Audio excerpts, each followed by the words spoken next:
I texted Kody and I said, hey, I went ahead and started. Garrison didn't act out, he reacted to years of being the family's emotional punching bag. But Gabriel got a good punch into Garrison's nose. Garrison always seemed to be getting yelled at. In the early seasons, whenever he was on screen, it was usually because he was in trouble, getting into fights, being scolded, or literally punched in the face. His homecoming is replayed often, but aside from that, most of his screen time revolved around conflict. It raises the question, did he feel like he was always in trouble too? And I realize that it's a burden to Robin to be able to do this. His father's anger seemed especially directed at him, particularly when Robin was involved. One example that stands out is the infamous camping trip. Garrison pointed out that Robin was putting on makeup instead of helping, and everyone immediately piled on him. Ironically, the same people now claim they shared his frustration at the time. Garrison, and especially Gabe, were wild as kids. Get up, your dog is swirly. Sure you want to do this instead of getting up? Gabe once gave Savannah's doll a swirly. The boys constantly fought, and discipline seemed practically non-existent. Things only began to shift when Gabe nearly got Garrison banned from an ROTC trip to Hawaii. Garrison and Gabriel are not going to live with us in the trailer. As they matured, especially during the Flagstaff years, their relationship noticeably improved. Despite the chaos, there were endearing moments. Garrison was often seen carrying Saul on his shoulders or pushing Dayton around the cul-de-sac in a rolling desk chair. And Hunter's chomping at the bit to go fishing. You guys, it's To clarify, it wasn't Garrison who confronted Robin during the makeup fishing trip. It was Hunter. Hunter frequently called out Robin's behavior, and that honesty stood out. Garrison and Peyton, meanwhile, were in a strange age gap, not old enough for the older sibling circle, but too mature to be grouped with Dayton, Gabe, and Gwen. Still, they were often lumped in with the younger kids, seemingly unaware of how much bigger and more intense their behavior came across during arguments. Gabe, in particular, didn't seem to realize that instigating fights with a now larger Garrison wasn't a great idea. Off camera, Garrison and Peyton likely spent more time on their own, away from the main household dynamics.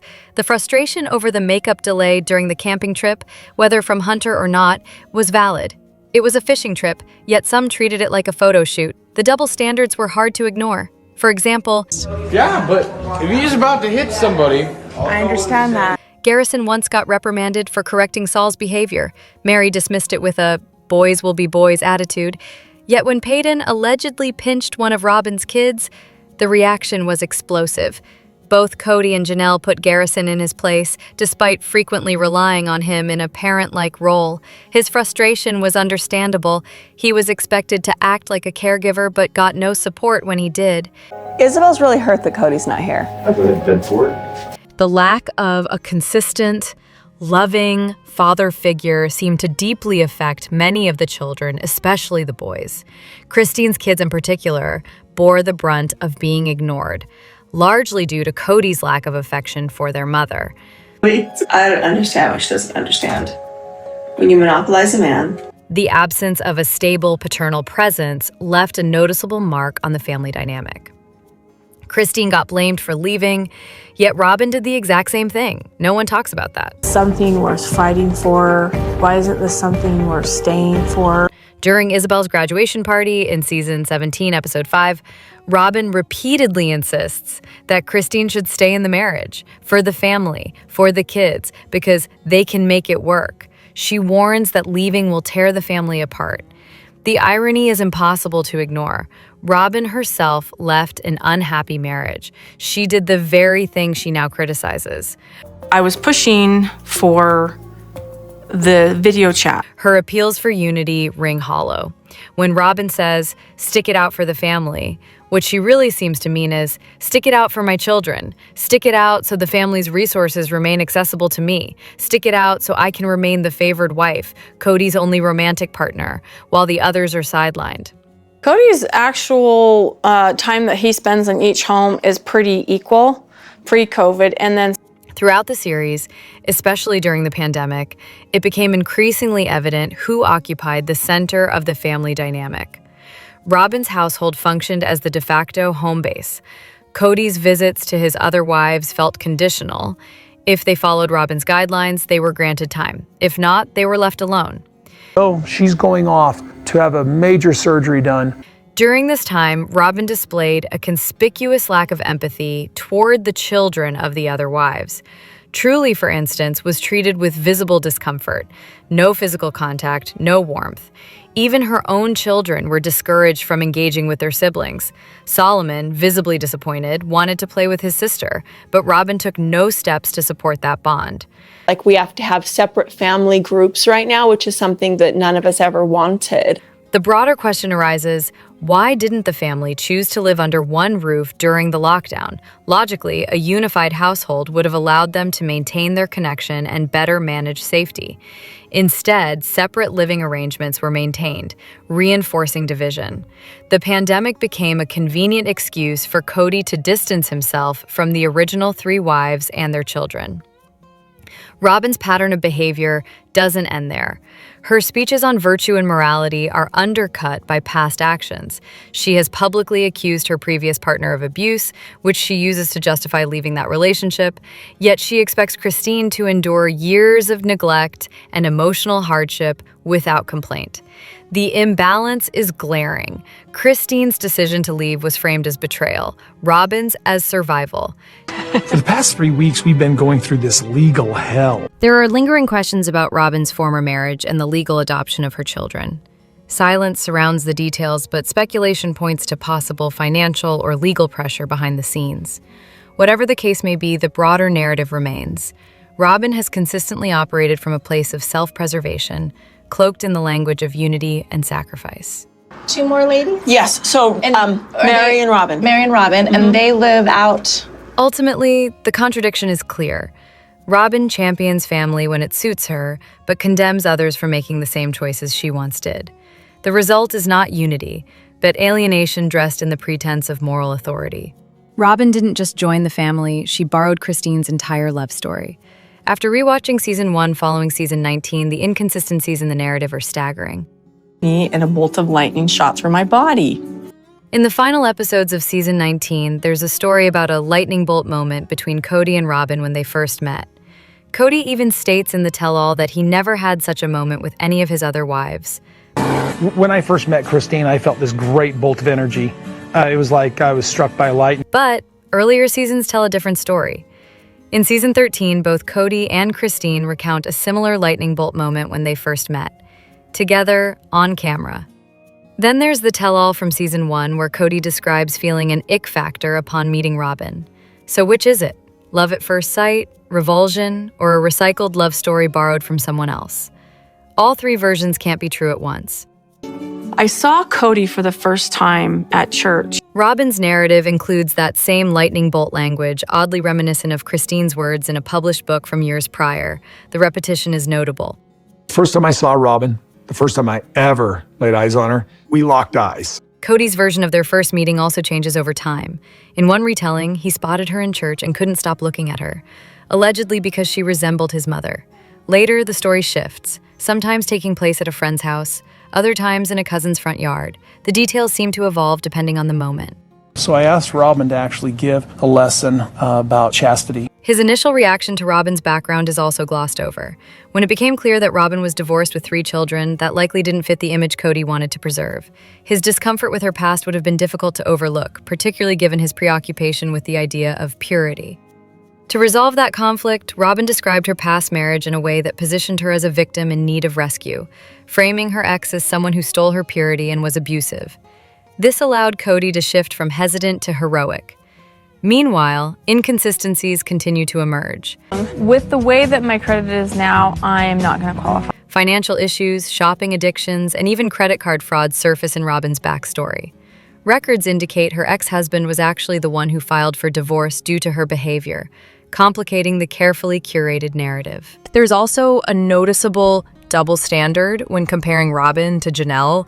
Janelle was also previously married, but since she had no children, the subject of purity seemed to be conveniently ignored.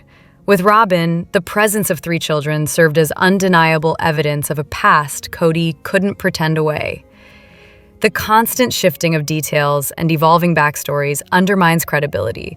The attempt to reframe Robin as the destined soulmate while rewriting earlier history and minimizing the other wives is not only transparent but ineffective. These contradictions are well documented and easily verified. No amount of retroactive storytelling can erase the original footage. The truth, whatever it is, has already been recorded multiple times, in multiple ways. Kody doesn't lose interest in his kids until they start thinking for themselves. Is that we're having anthropology students stay with us. During a 4-day visit from a group of anthropology students, one of them raises a pointed observation. Kody seems to spend significant one-on-one time with Solomon, but not with the rest of his children. Robin immediately jumps in with a justification, claiming some kids want to talk and cuddle and some don't. To know if Kody spends more time with a wife after she... This response avoids the issue entirely. Kody is consistently present for Solomon. Visible, engaged, and affectionate, largely because he is always at Robin's side. It raises a reasonable question. How could he be equally available to the rest of his children when he spends the majority of his time in one household? How's Isabel doing today? Robin's defense fails to address the imbalance. The reality is that several of the other children have shown signs of emotional distance from Kody, especially those from the other households. Truly, for example, appeared to withdraw from Kody following her health crisis, despite being a generally warm and happy child. It suggests a deeper issue rooted in emotional absence. I will be entirely online, except for my labs. What stands out further is a recurring pattern in Kody's behavior. His engagement with his children tends to diminish as they grow older and begin expressing independent thoughts. He appears uncomfortable with being challenged or questioned, often pulling away when genuine emotional connection is needed most. This isn't the first time Robin has deflected criticism in this way. In past interviews, she has suggested that the original 3 wives rejected Kody's attempts at connection, painting herself as the only one open to his affection. She now applies a similar narrative to the children, implying that those outside her household simply don't reciprocate Kody's efforts, effectively shifting the blame away from him. I mean, not just the teenagers that are out and about, but like the middle school kids too. The student's original question wasn't even about teenagers. It specifically addressed the middle children. Yet Robin steered the conversation elsewhere. The middle group of children, in particular, has shown signs of emotional neglect. Some of them have openly expressed feelings of being left behind or replaced. After the move to Las Vegas, Kody's attention became increasingly centered on Robin's family. Children from other households, including Peyton, Garrison, Gabriel, Gwen, Isabel, Savannah, and Truly, were noticeably sidelined. In contrast, the older children, Logan, Aspen, Leon, Maddie, and McKelty, experienced a comparatively more stable early childhood before the shift occurred. Do you want to practice on Sauls instead? No! I don't want to do this! One particularly telling moment came when Kody was teaching Truly to ride a bike. She expressed fear and discomfort, clearly articulating that she felt pressured and upset. Rather than listening, Kody continued pushing until she broke down in tears. It was a revealing moment, highlighting a lack of empathy and refusal to acknowledge his child's emotional boundaries. They called it just a hobby. But what if it's actually a cry for help? This dollhouse has been my dream for ever since. Robin's fixation on dolls comes off as more than just a quirky hobby. It's unsettling. Combined with her lack of close relationships, limited time outside the home, and absence of interests beyond her children and Kody, it paints a peculiar picture. It's as if the dolls have become stand-ins for real connections, echoing the kind of imaginative play seen in isolated children. But in this case, it's a woman nearing 50. This doesn't feel like standard collecting. It suggests a deeper emotional void, likely rooted in early life. And I'm like, okay, so tell me the details I need to know. The behavior seems self-focused and indulgent, reflecting someone who does exactly as she pleases with little consideration for others. For someone claiming a maternal role over 18 children, lavish spending on doll accessories, decorative clutter, and ornate artwork appears disconnected from reality. Her lifestyle choices further raise eyebrows. Sleeping in until late morning while managing a household with school-aged children is unusual. Basic parental responsibilities, breakfast, school prep, seem disregarded. Her emotional presentation has shifted drastically. A flat tone, distant affect, and an absence of genuine joy or visible warmth. Since the birth of her youngest, her expressions and demeanor have noticeably dulled, suggesting a long-standing emotional downturn, possibly linked to postpartum depression. We're in different places about. The collapse of her family unit was significant. While she played a role in that dynamic, the emotional fallout would be substantial for anyone. With the other wives gone, the isolated partnership with Kody may have stripped away any remaining illusions. When someone with narcissistic tendencies is no longer splitting attention, their true nature tends to surface, and there's no longer anywhere to hide from it. This isolation likely fuels her retreat into material comforts. Outside the home, she may encounter disapproval and judgment. Inside, she's in control. The dolls may represent a sense of security or beauty she longed for as a child, something out of reach in a home marked by financial hardship and abandonment. They now serve as symbols of success and validation, a way to prove both to herself and others that she is worthy, accomplished, and untouchable. Her in a creative way with dolls. In that light, the collection becomes less about playthings and more about preservation, a curated world where she can feel safe, adored, and in control. It's not without precedent. Many people create aesthetic environments or indulge in collections to reclaim happiness or identity. This just happens to involve porcelain faces and an idealized version of a life that was once out of reach. This was the moment Mary proved she's not the victim everyone thinks she is. We're gonna go see the RV like that I bought sight unseen. During the turbulent period surrounding Christine and Kody's breakup, Janelle makes the decision to purchase an RV. This choice coincides with growing tension among the family members. Just before the RV is delivered, Kody informs Janelle that she'll need to get permission from the other wives to use their lots for parking, citing a county policy that requires RVs to be moved every 6 months.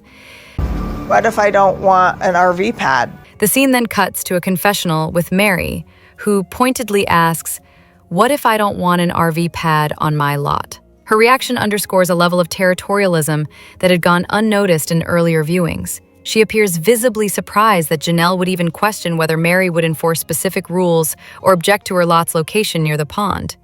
Ironically, this is exactly what happens. Mary confirms Janelle's suspicions by responding with resistance. This moment highlights a recurring dynamic. It seems like he's already made the decision, and I don't think that's fair. Mary's behavior oscillates between asserting independence and reinforcing Kody's authority, often to the detriment of family unity.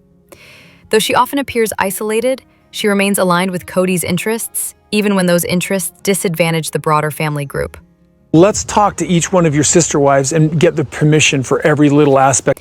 Meanwhile, Kody's demand that Janelle seek approval from the others appears selective and inconsistently applied. It's unlikely that Robin, for example, would have welcomed an RV on or near her lot either, but her preferences are never publicly scrutinized in the same way. I texted Kody and I said, hey, I went ahead and started the... Another notable moment involves Mary texting Kody to request a spiritual release and appearing genuinely surprised when he fails to respond.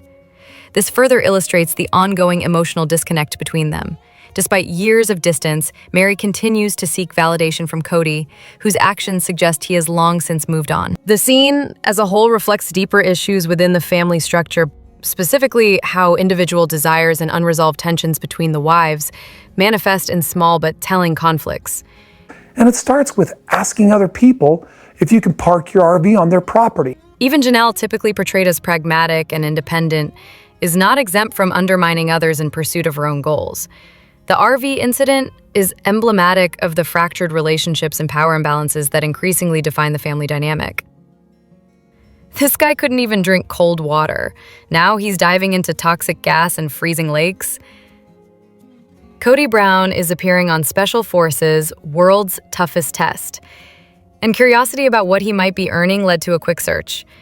Reportedly, the show doesn't offer a prize or any cash reward for finishing. Instead, it's all about the experience of enduring a condensed version of actual Special Forces training. No trophy, no big payout, just pain and humiliation, apparently. However, some participants are said to receive a flat appearance fee. The number varies depending on their fame or marketability, typically ranging from $100,000 to $500,000. So, at minimum, he's likely earning 6 figures just to show up, possibly more. The challenges on the show are no joke. Most involve freezing water, physical endurance, and psychological strain. One segment involved a room filled with toxic gas, where contestants had to enter and retrieve a briefcase. Watching it unfold was disturbing. This is cold. This is the same individual who once struggled with drinking cold water. And now he's voluntarily signing up for hypothermia and tear gas? Right. He isn't exactly a major figure in the firearms industry either. His business presence is more akin to a flea market vendor, visible at trade shows but hardly a notable player. His real draw lies in viewers who are tuning in just to see him fail. It's also entirely plausible he's doing this for less than $100,000. For someone trying to revive a public image or pivot to a new phase, the paycheck may be secondary. The exposure alone could serve multiple purposes: rebranding, courting public sympathy, or crafting a new persona entirely. There's also speculation that this is an attempt to reconnect with estranged family members, specifically his older sons, who might be watching. Maybe it's a calculated move to appear vulnerable or human, but let's be realistic.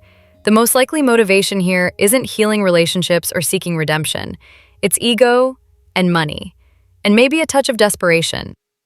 Enjoyed this breakdown? Hit subscribe and come back for the next one.